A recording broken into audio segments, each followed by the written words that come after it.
सबसे पहले शुरुआत आप ही के साथ, क्योंकि अजय जी आप ही के साथ शुरुआत कर रही हूं, क्योंकि किसान, जवान, पहलवान और नौजवान, ये चार मुद्दे ऐसे जिस पर आकर के हरियाणा की ये पूरी फाइट जो है वो टिक गई है। तो कौन से वादे आपको ऐसे लगते हैं 10 साल में जिन वादों पर काम नहीं हुआ, और जो वादे अब जब गिनाए जा रहे हैं तो उनमें इतना दम है कि तीसरी बार सैनी सरकार हैट्रिक लगा लेगी? हालांकि आए तो अभी ही हैं। देखिए आशा जी, अभी एक महिला है और इस मामले को आप समझेंगी कि 2014 में जब हरियाणा में हमारी सरकार नहीं थी तो प्रधानमंत्री जी ने घोषणा की थी बेटी पढ़ाओ बेटी बचाओ। यहीं से शुरुआत हुई थी महिला सशक्तिकरण की। जिस हरियाणा में सेक्स रेशियो होता था 814, आज उस हरियाणा में 814 टू 1000 फीमेल टू मेल, आज उस हरियाणा में सेक्स रेशियो बदल के 925 927 के पास पहुंच चुका है। 10 साल में काम क्या होता है धरती पे, क्या नहीं होता है, ये आंकड़े बताते हैं, मैं नहीं बताऊं तुम। हम लोग फेकोलॉजी में विश्वास नहीं करते हैं कि कुछ भी आया फेंक दिया। अगर आप कांग्रेस की अभी तरजीह देखिएगा, हिमाचल में इन्होंने घोषणा की ये करेंगे, ये करेंगे, ये करेंगे, चुनाव जीत गए। पहुंचे कर्नाटक, जब तक कर्नाटक पहुंचते तब तक हिमाचल खोखला होना शुरू हो गया था। कर्नाटक में जितनी घोषणा की वहां से निकले, इधर आए तब तक पता चला कि हिमाचल दिवालिया होने के कगार पे। कर्नाटक के मुख्यमंत्री कह रहे हैं कि जितनी घोषणाएं हैं अगर उसको पूरा कर लें तो विकास के काम करने के लिए हमारे पास पैसे नहीं है। तो वित्तीय प्रबंधन कुछ ऐसा ही चलता है, क्योंकि चक्कर क्या है कि ये हर प्रदेश को आम समझते हैं। आम, पूरे आम को गुठली तक चूस दो और उसके बाद 5 साल के बाद सेठ को भूल जाओ। छत्तीसगढ़ में भी इन्होंने यही कहानी की। पूरी मीडिया एक तरह से बोल रही थी छत्तीसगढ़ कांग्रेस जीत रही है, रिपीट कर रही है, ये कर रही है, लेकिन छत्तीसगढ़ की आम जनता को पता था कि कांग्रेस ने 5 साल क्या किया है। ऐसा करारा चोट मारा इनको जिसका कोई हिसाब नहीं है। भारतीय जनता पार्टी प्रधानमंत्री के नेतृत्व में जो बात हम कह रहे हैं, अगर अमित शाह कह रहे हैं कि एक भी अग्निवीर ऐसा नहीं होगा जिसको हरियाणा सरकार की तरफ से पेंशन वाली नौकरी नहीं मिलेगी, तो वो पत्थर पे लिखी हुई लकीर है, ऐसा होगा। अगर हम कह रहे हैं कि 24 फसलों का एमएसपी का दाम सैनी जी ने दे दिया, तो ये पत्थर की लकीर है, ये बढ़ेगी ही, घटेगी नहीं। आप हरियाणा का देखिए, हरियाणा का बजट पिछले 10 साल में कहां से कहां गया। हरियाणा आज के समय में पिछले 10 वर्षों में इस देश के प्रमुख राज्यों में से है जो कि मुनाफा कमाता है और अपने लोगों को खुश रखता है। ये कैसे हुआ? ये सरकार की नीतियों के कारण हुआ है। और देश और प्रदेश को डबल इंजन वाली सरकार पे भरोसा है। हम जो कह रहे हैं वो अपने आंकड़े सामने रख के कह रहे हैं। देखिए, हम तो इनकम्बेंट सरकार है ना, कहीं जाके ये तो कह नहीं सकते हैं कि भाई ये रोड नहीं बनी है, हम अगली बार बनवा देंगे। ये हम नहीं कह सकते हैं। हम कहीं जाके ये नहीं कह सकते ना कि भाई बिजली इस गांव में नहीं पहुंची, हम अगली बार पहुंचा देंगे। हम नहीं कह सकते हैं। हम जाके कहते हैं गांवों में कि देखो ये किया है और अब ये करेंगे। अच्छा अजय लोग तो फिर ये बताइए, एग्जाम्पल देता हूं आपको। 2004 से एक एग्जाम्पल देके खत्म करता हूं। हुड्डा राज में दलितों पे कितना अत्याचार हुआ मुझे कहने की जरूरत नहीं है। वर्तमान में अपने ही दलित नेता के साथ कितना व्यभिचार कर रहे हैं कांग्रेस पार्टी, वो भी मुझे कहने की जरूरत नहीं है, नाम भी लेना जरूरी नहीं समझूंगा।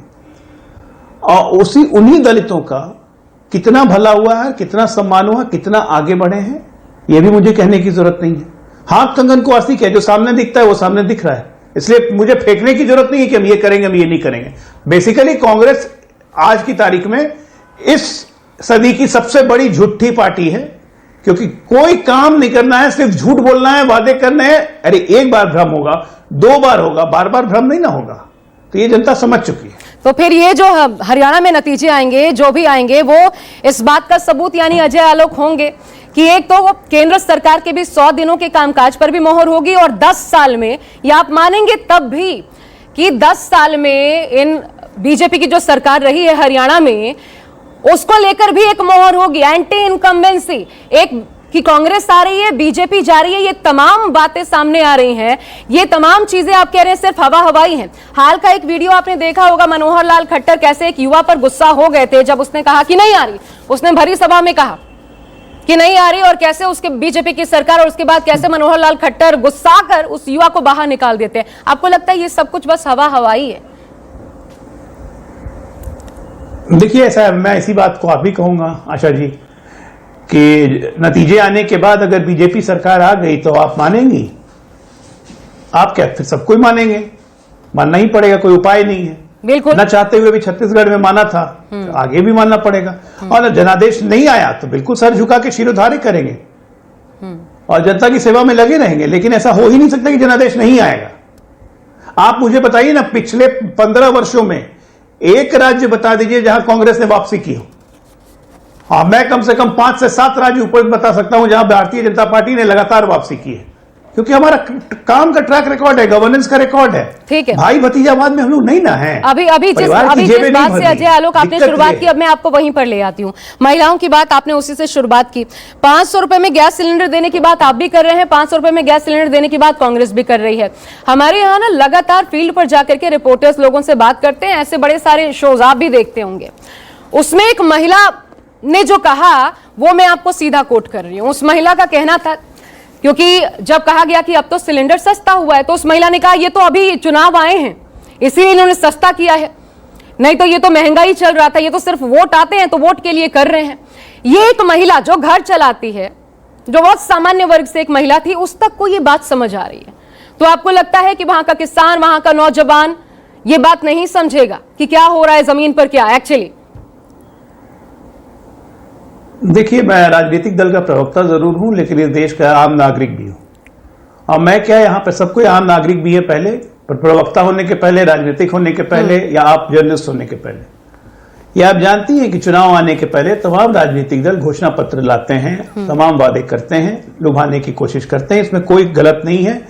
ये संवैधानिक अधिकार सभी राजनीतिक दलों को मिला हुआ है और ये आम जनता भी समझती है। भाई, मेरा भी घोषणा पत्र है, मेरा भी संकल्प पत्र है, उनका घोषणा पत्र है, किसी का वादा पत्र है, किसी का गारंटी पत्र है। जनता बात किसकी मानती है?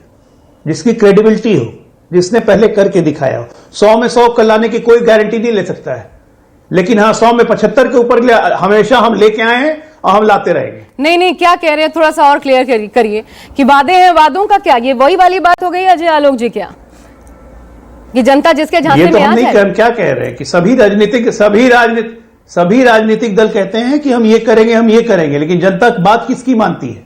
जनता बात उसी की मानती है जिसकी क्रेडिबिलिटी होती है। जनता देखती है कि हाँ इसने यहां पे किया हुआ है, ये यहां पे करेगा। हमने कहा था कि 70 वर्ष के ऊपर आयुष्मान भारत में सारे बुजुर्गों को ले आएंगे। 100 दिन के अंदर हम लाके हमने दिखा दिया।